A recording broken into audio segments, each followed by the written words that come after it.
38 సంవత్సరాల క్రితం నాయకుడు సినిమాతో బాక్సాఫీస్ ని షేక్ చేశారు దర్శకుడు మణిరత్నం, హీరో కమల్ హాసన్.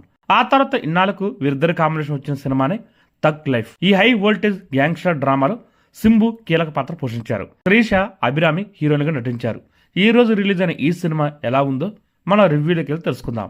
ఈ సినిమా ఎలా ఉందంటే, మణిరత్నం కమల్ హాసన్ కాంబినేషన్ లో ఒక సినిమా అంటే అంచనాలు పెరగడం సర్వసాధారణం. అందుకే ఈ సినిమాపై కమల్ హాసన్ ఫ్యాన్స్ తో పాటు సినీ ప్రియులు కూడా మొదటి నుంచి భారీ ఆశలు పెట్టుకున్నారు. దానికి తోడు ప్రమోషన్ లో కమల్ హాసన్ ఈ సినిమా నాయకుడు సినిమా కంటే పెద్ద హిట్ అవుతుందని చెప్పడంతో సాధారణ ప్రేక్షకులు కూడా భారీ అంచనాలతో ఈ సినిమాకి వెళ్లారు. వారి అంచనాలు అందుకోవడంలో మణిరత్నం సక్సెస్ కాలేదని చెప్పాలి. ఒక రొటీన్ గ్యాంగ్స్టర్ కథని కమల్ హాసన్ తో చెప్పించాడు. కథనంలో కూడా కొత్తదనం లేదని చెప్పాలి.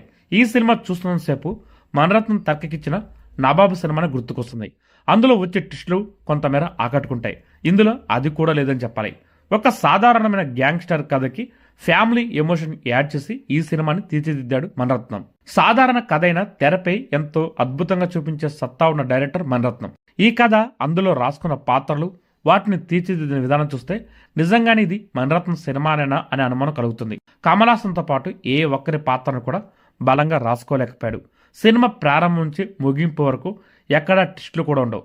ఊహందేల కథనం సాగుతుంది. ఇది ఎముడికి నాకు జరిగే కథ అని కమల్ హాసన్ పాత్రతో చెప్పిస్తూ ఈ సినిమాను ప్రారంభించాడు డైరెక్టర్. కీలక పాత్ర పరిచయం వరకు కథనం ఆసక్తికరంగానే సాగుతుంది.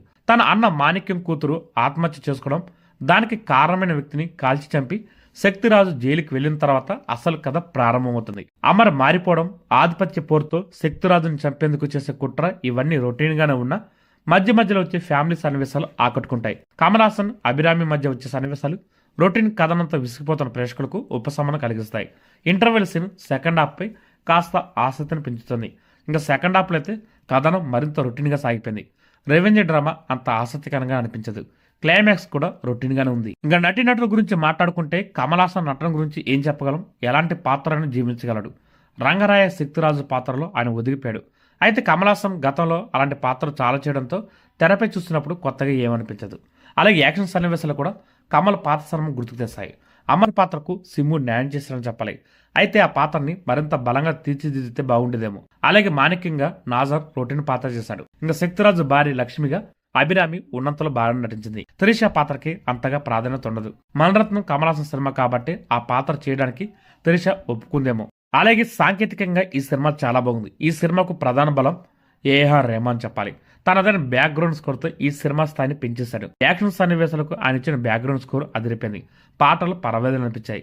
రవి కే చంద్రన్ సినిమాటోగ్రఫీ అద్భుతంగా ఉంది. ఎడిటర్ శ్రీకర్ ప్రసాద్ తన కత్తెరకు ఇంకాస్త పని చెప్పాల్సింది. సినిమాలో కట్ చేసిన సీన్ చాలా ఉన్నాయి.